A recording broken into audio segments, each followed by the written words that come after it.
नमस्कार। चलिए आज आपको ले चलते हैं एक ऐसे समय में। कल्पना कीजिए जब पूरे ब्रह्मांड पर अंधेरा छा गया था, जब अच्छाई लगभग हार ही चुकी थी। आज हम एक ऐसी ही कहानी जानेंगे, एक त्योहार के पीछे छुपी एक महागाथा। ये सिर्फ एक उत्सव नहीं बल्कि उम्मीद और जीत का प्रतीक है। हाँ, ये कहानी है चैत्र नवरात्रि की। तो सवाल ये उठता है कि आखिर ये 9 रातें इतनी खास क्यों हैं? मतलब हम इन्हें मनाते क्यों हैं? नवरात्रि के पीछे का असली मतलब क्या है? आइए आज इसी की गहराई में उतरते हैं और इन सवालों के जवाब ढूंढते हैं। ये कहानी उस समय की है जब धरती पर अंधेरा था, जब देवता भी घुटनों पर आ चुके थे। सोचिए, ये लाइनें ही उस दौर की गंभीरता बताने के लिए काफी हैं, जहां से हमारी कहानी शुरू होती है। ये मायूसी और बहुत बड़े संकट का समय था। और इस पूरे अंधकार के पीछे जानते हैं कौन था? एक ही नाम, महिषासुर। एक ऐसा शक्तिशाली और क्रूर असुर राजा जिसकी ताकत की भूख का कोई अंत ही नहीं था। उसका बस एक ही मकसद था, पूरे के पूरे ब्रह्मांड पर अपना कब्जा जमाना। अब सवाल ये है कि भाई महिषासुर इतना ताकतवर बना कैसे? देखिए, ये सब 3 स्टेप्स में हुआ। सबसे पहले उसने सालों तक एक पैर पर खड़े होकर कठोर तपस्या की, सिर्फ इसलिए ताकि भगवान ब्रह्मा का ध्यान उस पर जाए। फिर जब ब्रह्मा जी खुश हुए तो उसने बड़ी चालाकी से एक वरदान मांग लिया, लगभग अमर होने का वरदान। और बस फिर क्या था? इसी शक्ति के दम पर उसने एक-एक करके तीनों लोकों, पृथ्वी, पाताल और हाँ, स्वर्ग तक को जीत लिया। और यहीं पर उसकी चालाकी और उसका घमंड साफ दिखाई देता है। उसने वरदान में क्या मांगा? मेरी मौत किसी भी पुरुष या देवता के हाथों से ना हो। उसे लगा कि अब उसे कोई हरा ही नहीं सकता। लेकिन वो एक शक्ति को भूल गया, एक ऐसी शक्ति जिसे उसने शायद कमजोर समझा, एक स्त्री। और यही उसकी सबसे बड़ी गलती साबित हुई। और इसका नतीजा बहुत ही भयानक हुआ।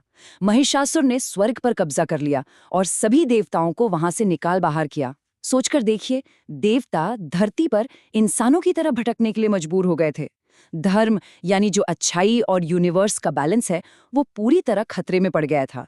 तो जब लग रहा था कि अब सब कुछ खत्म हो गया, जब सारी उम्मीदें दम तोड़ चुकी थी, ठीक तभी सारे देवताओं ने मिलकर एक आखिरी कोशिश की, एक ऐसी कोशिश जो सब कुछ बदलने वाली थी।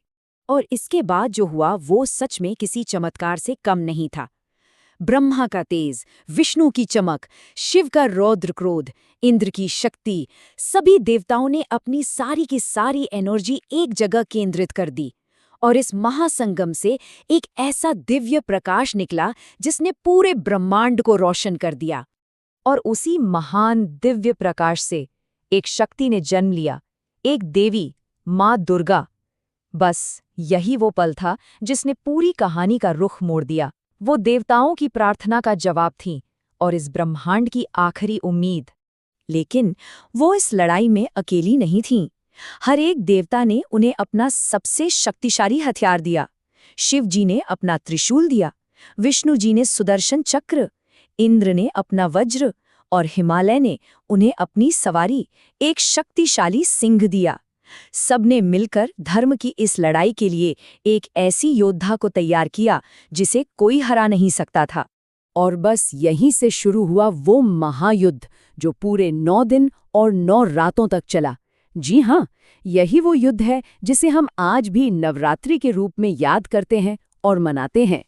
पूरे 9 दिन ये लड़ाई पूरे 9 दिनों तक चली। और जानते हैं, हर एक दिन अपने आप में खास था, क्योंकि हर दिन माँ दुर्गा एक नया और भी शक्तिशाली रूप लेती थीं ताकि वो महिषासुर की उस विशाल और मायावी सेना का सामना कर सकें। चलिए इस जंग के कुछ खास पलों पर नजर डालते हैं। पहले ही दिन माँ शैलपुत्री के रूप में देवी ने दुश्मन की पहली टुकड़ी का सफाया कर दिया।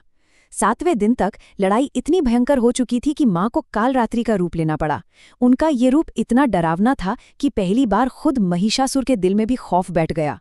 और फिर आया 9वां दिन, जब वो सिद्धिदात्री के रूप में प्रकट हुईं, इस युद्ध को हमेशा के लिए खत्म करने को तैयार, अपनी पूरी शक्ति के साथ। और फिर आया वो आखिरी पल। महिषासुर अपनी जान बचाने के लिए बार-बार रूप बदल रहा था, लेकिन माँ दुर्गा के सामने उसकी कोई चालाकी काम नहीं आई। देवी ने अपना त्रिशूल उठाया और वो सीधा महिषासुर के सीने में जा धंसा। और उसी एक पल में उसके आतंक का साम्राज्य हमेशा हमेशा के लिए खत्म हो गया।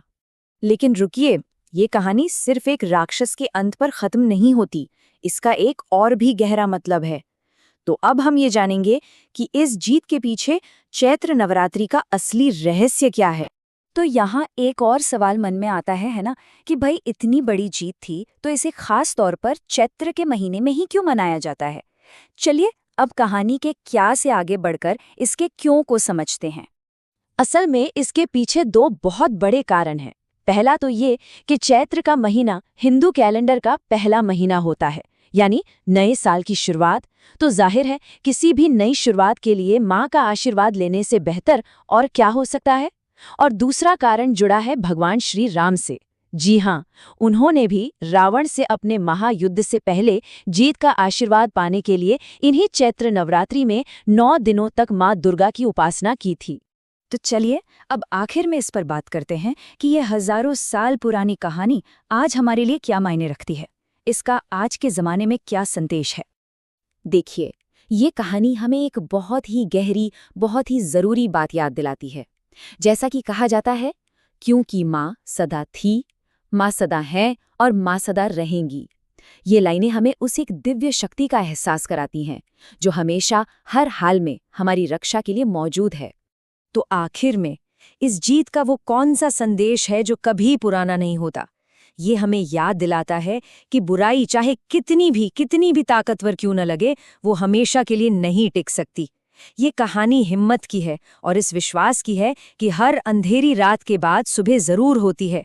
और सबसे बड़ी बात, ये हमें सिखाती है कि सही के लिए लड़ने की वही दिव्य शक्ति थोड़ी ही सही पर हम सबके अंदर भी मौजूद है।